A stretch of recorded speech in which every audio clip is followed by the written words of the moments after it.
What the is culture? What the fuck is culture? I mean, what is culture? You want me to answer? Kinda. Okay, I didn't know if it was a rhetorical question. It's both. I mean, culture is the set of values, customs, traditions of a society. It's kind of like the playbook that everyone plays by. I can't stay away. I can't stay away. It's like Right. It's almost like the society. Like if you know anything about computers, you got a Mac computer which runs Mac OS. You got a Windows computer which runs Windows OS. Culture is society's operating system, and the operating system is the foundation which everything else runs upon. Makes sense. The root word of culture, Cult. is cult. So, to think about what a culture is, and I hear people all the time say, man, we just want to talk about the culture. We want to just do something that's great for the culture. It's just because you go to India and their culture is way different than ours. And anywhere in Africa. In the Middle East. East. Asia. They're very similar I mean, culturally. there are common elements to every culture, but there are specific nuances. For instance, a lot of Europeans, the American need for access, everything, space, the hyper individuality, our Second Amendment, our right to keep and bear arms. Right. They think a lot of parts of our culture are actually insane, and the inverse is largely true. We're like, man, what the hell y'all doing over there? Right. Like, right. man, we don't do. Wait a minute, you eat beans for breakfast? Right. So culture is in many ways specific to region. And so, and there are reasons why these things come about. Hell, the Bible, lots of Old Testament don't eat pork and different things like that. And it's like, but, people now eat that stuff. Well, the culture at the time indicated, hey, look, you eat this, you're going to get sick. Right. This is before we, knew how to prepare food, how to grow things. I mean, those are the good things about culture.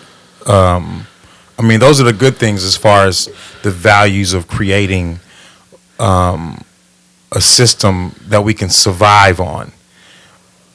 And I believe that's probably the way culture started, was from survival. How do we survive? Let's create a rhythm of life that we can survive by doing. Yeah, it usually starts off informally. It's kind of like, Jay is over there doing this, and he's coming out ahead. Let me just mimic that. And then after a while, it's like everyone just knows to do that, right? Because and that becomes the culture because it becomes successful, right?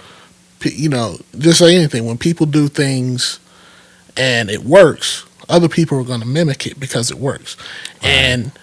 And that's why it's important to kind of let people do certain things and fail, because it's like you also, okay, we know not to do that shit, but then but he does do that shit. You can do this, and then it's like, okay, but I can do that a little bit better. I can refine that method. Mm-hmm. So a lot of it is really just primate thinking. Yeah. Okay, and it's Darwinian thinking. What about when people refer to hip hop culture? Is that really a culture? Yeah. Hip hop culture. Think about like the idea of what we think of what culture is in the first place, and what is the point of it. And hip hop is, we know it was set up on the basis of partying. Who could rock the mic? Who could rock the house, who could rock the club.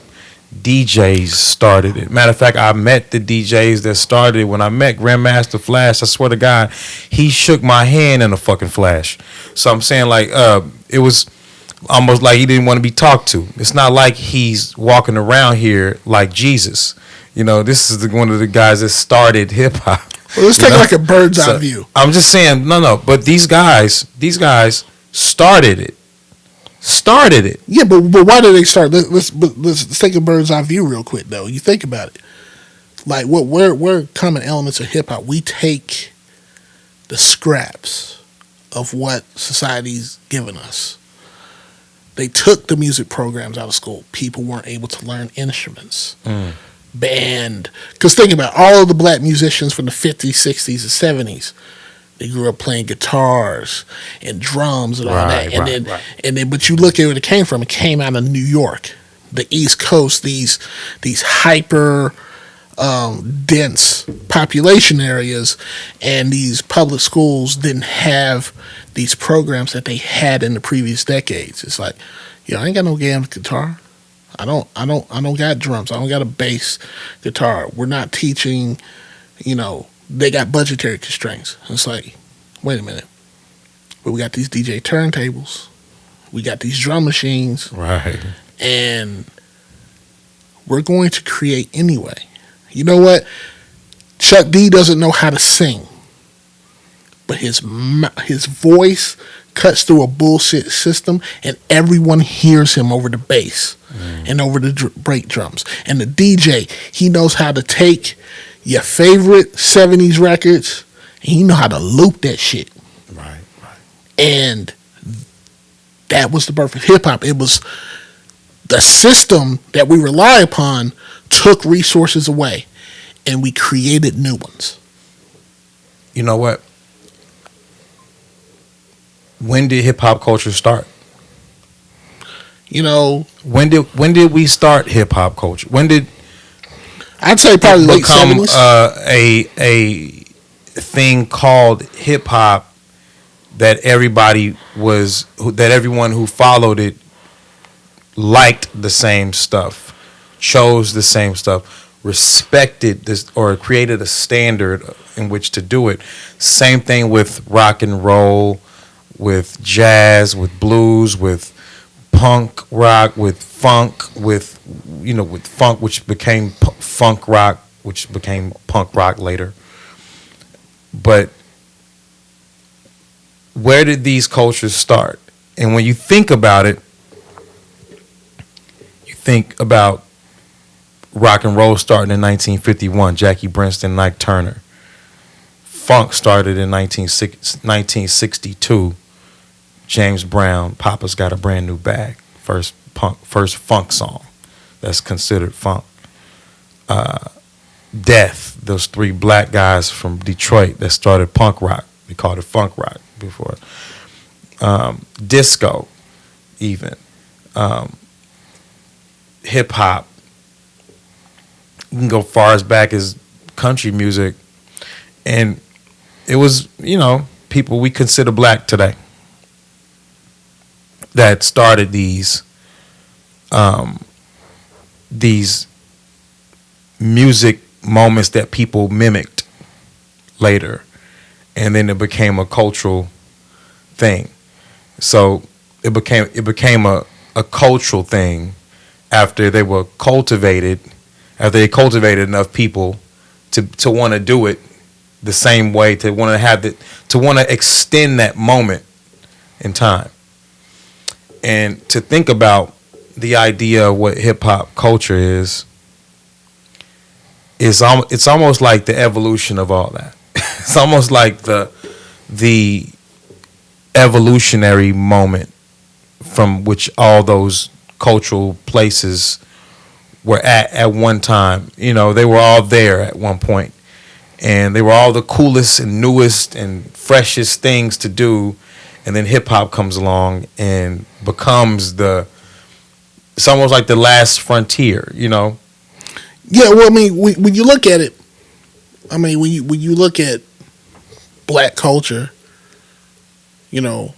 especially in America, you know, it's kind of like going back to what I said before. We were always given less.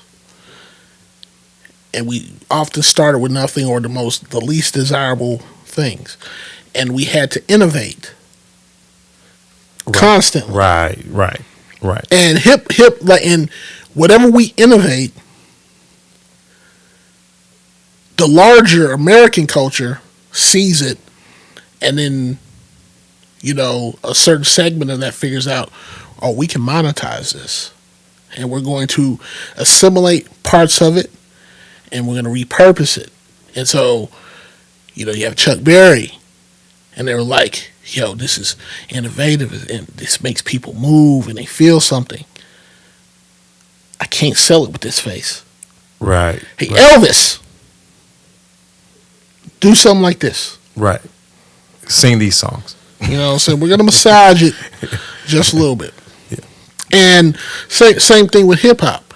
It was born from disco and all these things because we took these old soul records, we took these disco records, and we found the breakbeat. The DJs found the breakbeats. Right. DJs were the first producers. And a lot of people don't realize that. Right. Like, the DJs were the lifeblood. Hip-hop does not exist without the DJs because they are the first engineers, the first technicians, the first producers. And they did everything. The MC was always secondary in the culture. It wasn't until they were like, hold on, we got to sell this. I can't sell the DJ. Right. I need a face. Right. People forget DJ Jazzy Jeff is one of the greatest musical minds in history. His technical proficiency on turntables is near unparalleled. And we mostly see him as Jazz from the Fresh Prince of Bel-Air, getting thrown out by Uncle Phil. But he was really, without him, there is no Will Smith. There's no Will Smith, right. But the system was like, yeah, we're gonna push him to the forefront. Eric Fresh B. Prince. There's no Fresh Prince without Jazzy Jeff. Yeah. And so and that's what you look at with hip hop and the culture is, the larger society. See, the universe is a series of. I think culture's fake. It is a social construct. It's just a fake thing. It's not even a real thing. Because the basic things that get us by are not driven by copying someone else and what they're doing. The natural way to eat is not hunting. That's not the natural way to eat. That's the natural way to cheat.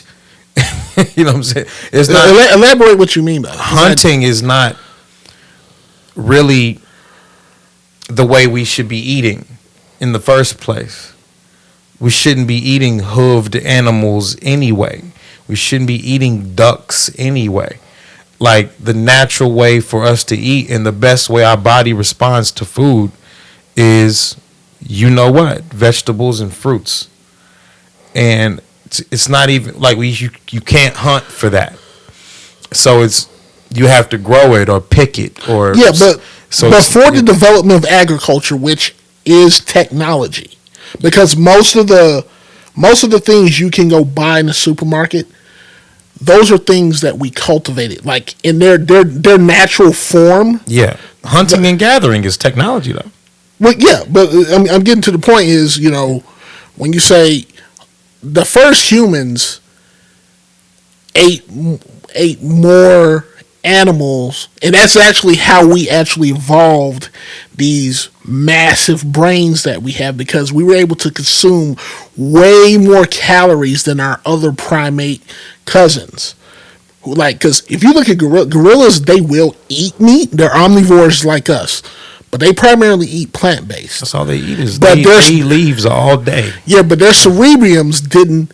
Their cerebellums, their brains didn't develop as fast as humans because we learned how to hunt, and we learned how to kill larger animals than us with our ingenuity, and we were able to consume more calories. It's exactly why, if we go back even 150 years, the average man is maybe 5'5", 5'6". Right, right. The average man today is 2 to 3 inches taller, and we have many people over 6 feet. If you were able to transport yourself back in time to the 1800s, you would be far. That's from the way we. You think that's from eating meat?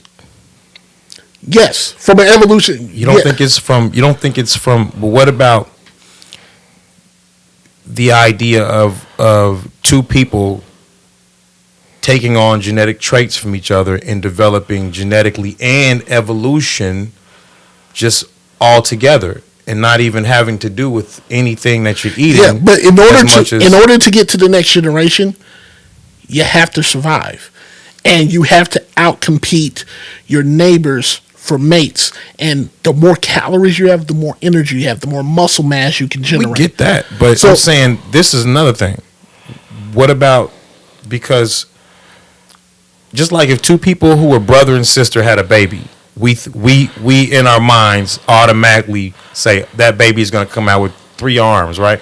It's going to come out crazy looking. Yeah, and I mean, right? that's wrong, but I'm saying that's the idea many of us have. But that's the idea of you not getting any genetic input from another source that's not like yours. Yeah, you're talking about genetic diversity. Right. So it's got to be some kind of diversity genetically, right? And that makes you immune. It even builds your immune system. It builds the immune system. It makes your offspring stronger than you, because that's why every generation gets stronger, better, faster, wiser, because two people who are opposites, who don't even have the same genetic pool, come together and make this, and then now this baby has a better immune system, a better all kind of different things that are stronger about the child, and then that child carries on and does the same thing, and then its offspring's a little bit stronger, a little bit different looking, a little bit. And I'm saying it's not just what we eat. I'm gonna say this: your body will create stem cells if you eat right. It will create stem cells that will go and heal parts of your body that never were healed, that meat couldn't do. Meat couldn't heal you like that. Meat is almost like the nutrition that you get from meat comes from the plant. Everything that's in that beef comes from the grass, comes from the alfalfa or whatever it ate. It doesn't just make it up. A bull is a vegetarian itself, and it's big as it can possibly get, and it's strong. And oxes are the same way. Elephants are vegans. So are gorillas. Like we just talked about, they're huge. The evolutionary record is clear. Humans' ability, omnivore. So when you eat just plants, you got to eat. Plants are not as calorie dense as protein or fat. True, but they still have whatever is in that protein. They have it. Well, no, because there are certain essential amino acids you can never get from a plant. I'm sorry, but that bull gets whatever it gets. The bull doesn't require the same amino acids. It has more muscle than you have. It's a larger animal. It's a large animal, and it's a genetically incompatible. I can't mate with one. It's a different animal. I'm saying it's another animal, but it gets its nutrition from plants. Yes. But what is the primary difference? Our closest genetic relative is, I want to say, a chimpanzee. 99.9 or orangutan. Chimpanzee has 99% of our DNA.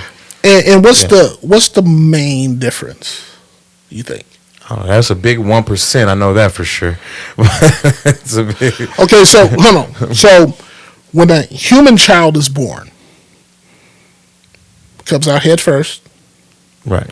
And what's notable about human offspring that isn't true about a baby chimpanzee? I don't know. A chimp can move with its own free will within a few hours of birth.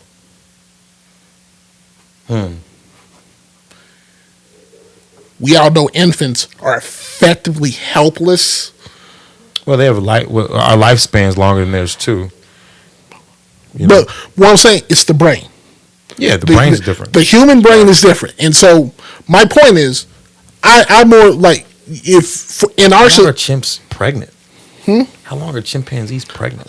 probably, I'm not sure. I mean, we can look it up, but it's probably shorter than 9 months. I know our It's gotta be, because our lifespan is different. Yeah, human gestation period is notoriously slow.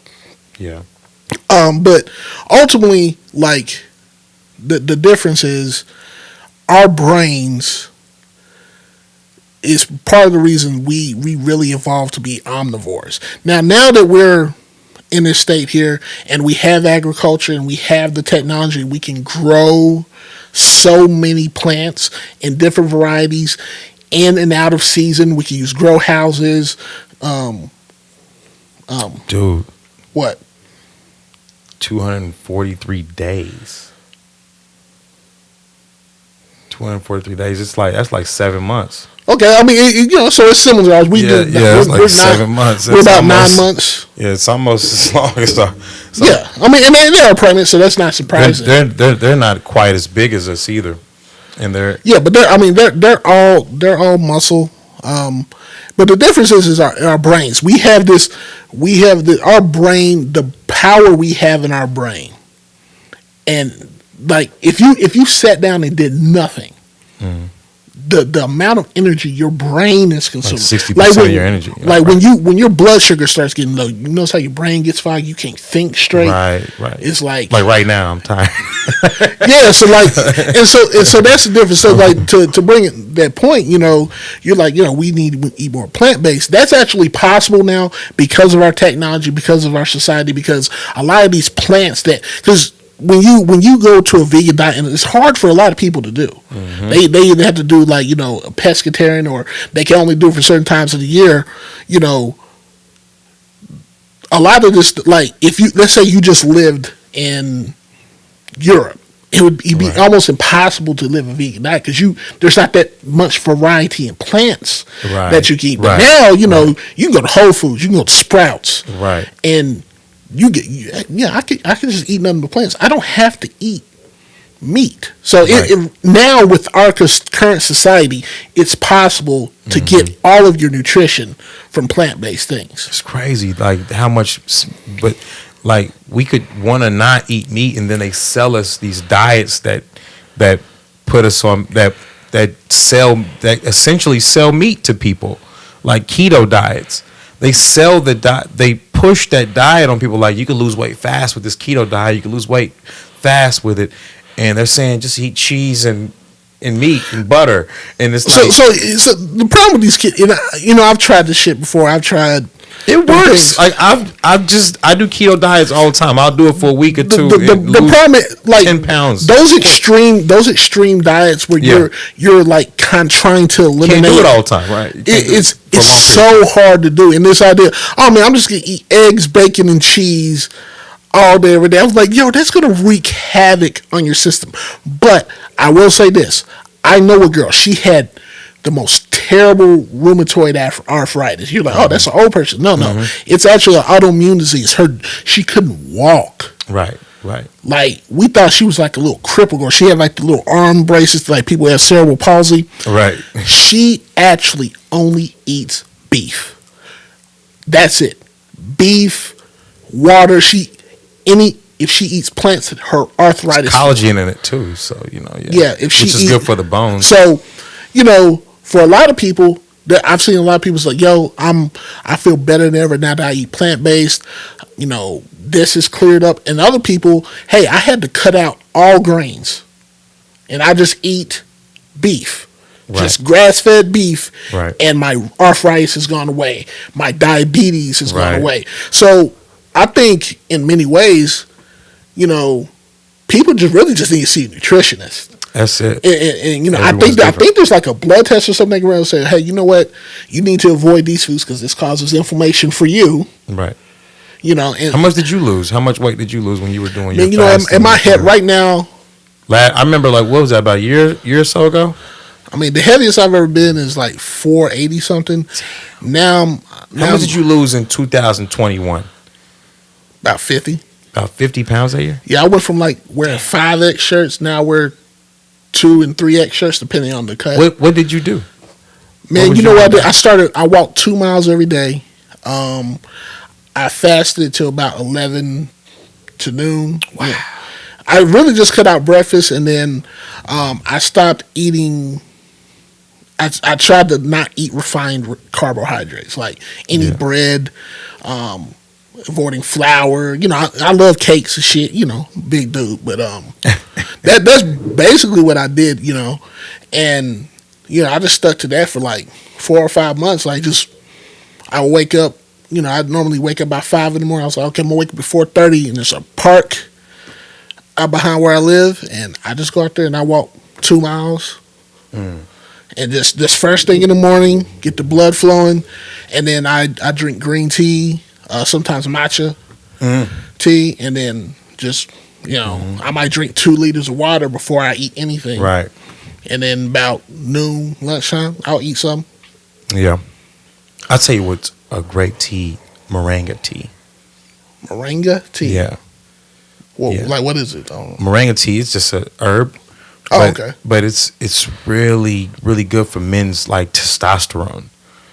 And it's really, it'll really boost your testosterone. It really works. Like, it's amazing. It's incredible. Moringa Okay. tea. You should look for some of that. It's really, really, really good. I've been drinking it for a couple years. It's really good. I drink it when I'm, like, having, like, writer's block on music and stuff. I swear to God, it'll twist you. You know, seriously. You got to work out constantly and stuff like that. But consistently, you got to have a consistent flow of workout, at least 3 or 4 times a week. I read this article, and they were saying blue collar workers have sometimes as much as 50% more testosterone than white collar workers. I can see that. That makes sense. And everybody was like surprised to see it, but No, that's not surprising. but to me, I'm like, well, yeah, blue collar workers got to work with their hands. They got to move around. They got to bend. They got to lift. They got to carry. Their job is effectively a workout. Right, most of the time, and they move more, they do more, and they have more movement, but they're not just sitting at a desk all day, or just on the phone all day and sitting. So they don't have that freedom. They have to get up and go do stuff. They have to adhere to someone else's rules most of the time. So I was talking to this chick, and she was telling me she couldn't date a guy who works like a blue collar, like if he does construction or something like that, or he's a plumber or something. I was like, why not? I said, because that's like a low class job. I need somebody who work in an office who got some authority or something. And I'm just I'm gonna be real with you, man. Some of these women don't know what the hell they want. I don't think anyone knows what they want.